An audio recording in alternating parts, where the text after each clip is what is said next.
नमस्कार आपण मानकु जॉन ओडिया टीवी यूट्यूब चैनल रे बहुत बहुत स्वागत। आपण कम टंकार जीवन किपरि अतिबाहित करि परिबे एवं बढ़िया पेंशन किपरि पाई परिबे एहा ईपीएस 95 रहिछि। आजिर एई योजना विषय रे संपूर्ण तथ्य जानिबा। ईपीएस 95 एक सरकारी योजना जहां आपनकु आवश्यक पेंशन देइथा। ईपीएस 95 अर्थात एम्प्लॉय पेंशन स्कीम 1995 एक सरकारी योजना जहां ईपीएफओ द्वारा प्रचारित करा जाए। एही योजना अंतर्गत एम्प्लॉयज पेंशन उपभोग करि परिबे अवसर परे, अपंगत्व परे हेले किंबा मृत्यु परे तांको परिवार पेंशन आरंभ करि परिबे। ईपीएस 95 रो मुख्य विशेषता होची ईपीएस 95 रो अंतर्भुक्त सुविधा गुडी को हला प्राथमिक योग्यता होची हमरो ईपीएफ अंतर्गत काम करूथिबा कर्मचारी अत्यंत 10 वर्ष सेवा हेबा दरकार। 58 वर्षर पेंशन आरंभ हेबो। 50 वर्षर लागू पेंशन उपलब्ध अटे।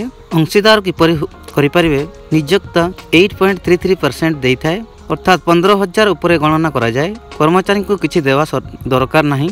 पेंशन एमिति गणना करा जाए केमिति गणना करा जाए मासिक पेंशन इक्वल टू पेंशन भोग्य दरमा गणन पेंशन सेवा वर्ष डिवाइडेड बाय 70। उदाहरण स्वरूप जदि कोनोसी कर्मचारी 20 वर्ष सेवा करिसंती एवं पेंशन भोग्य दरमा 15,000 अटे तेबे पेंशन हेबो 4,285 प्रति मास।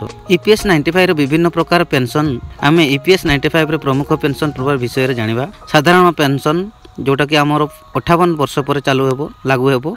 अपंगत पेंशन जोटा कि सेवा 10 वर्ष न हेले मध्य चलिबो। विधवा पेंशन पति पत्नी पई। शिशु पेंशन शिशु माने मासिक पेंशन पाई परिबे। उच्च पेंशन योजना अछि किपरि ईपीएस 95 रो उच्च पेंशन मिलि परिबो। 2022 मसिया रे सुप्रीम कोर्ट एमिति एक निष्पत्ति देइथिले जे एम्प्लॉय ईपीएस 95 रे आसिले वेतन उपरे असली वेतन उपरे अंशदान करि परिबे। एहा द्वारा एम्प्लॉय आपणको उच्च पेंशन रो सुयोग पाई परिबे। एही तथ्य जणा पडिले कि एवं अधिक तथ्य पई सब्सक्राइब करंतु। आपणको प्रश्न अछि कि निश्चित होई कमेंट करंतु एवं अधिक तथ्य पई सब्सक्राइब करंतु एवं लाइक करी आपणको सहित अन्य मानक सहित भी शेयर करंतु। धन्यवाद।